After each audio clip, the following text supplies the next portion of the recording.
வணக்கம்ப்பா. இன்றைக்கி ஹோம்மேட் செப் வீடியோவில் என்ன வீடியோ போடுறோங்கிறத இப்போ பார்ப்போம். வாங்க வீடியோக்குள்ளே போகலாம்.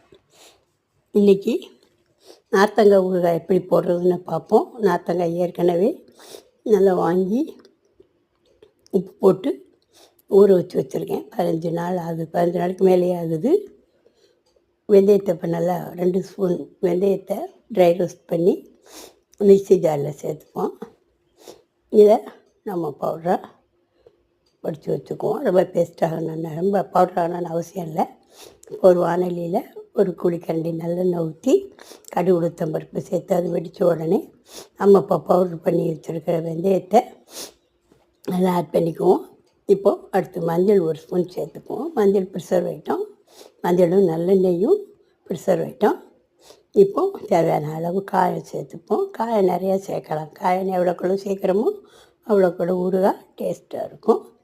இப்போது காயம் சேர்த்துட்டு அதுக்கப்புறம் தேவையான அளவு சில்லி பவுடர் சேர்த்துப்போம். நான் 800 கிராம் நார்த்தங்காய் வெட்டி ஊற வச்சு வச்சுருக்கேன். 800 கிராமுக்கு 200 உப்பு சேர்த்துருக்கேன். 3 ஸ்பூன் கோபுரமாக 3 ஸ்பூன் வத்தல் பொடி சேர்த்துக்கிறேன்.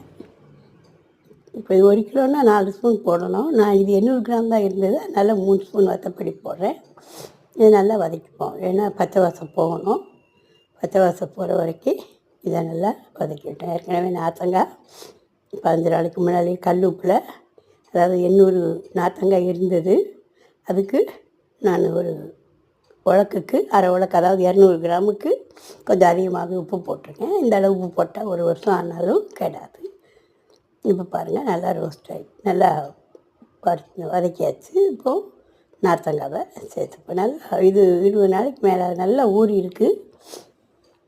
உப்பு அளவு சொன்னேன் இல்லையா, 1 கிலோவுக்கு 1/4 படி. இது 800 கிராம் இருந்ததுனால நான் ஒரு 1/4 படியில் பாதிக்கு கொஞ்சம் கூட எடுத்திருக்கேன். இந்த அளவு போட்டான்னா கிடையாது. ஒரு எலுமிச்சம்பழம் 1 கிலோன்னா 400, அதாவது 1/4 படி, நம்ம 1/4 படி வச்சுருக்கோம் இல்லையா, அதுக்கு நார்த்தங்காய்னா 1 கிலோவுக்கு 3/4.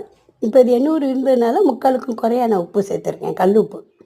அது நம்ம வெட்டி போடும்போதே கல் உப்பு சேர்த்துக்கணும். 2வது நார்த்தங்காய் வாங்கும்போது இது மாதிரி மேல் பாகம் சொரப்பாக இருக்கிற மாதிரி பார்த்து வாங்குங்க. அந்த நார்த்தங்காய் தான் டேஸ்ட்டாக இருக்கும். இப்போ நம்ம அதை ஒரு ஜாடிக்கு மாற்றியாச்சு.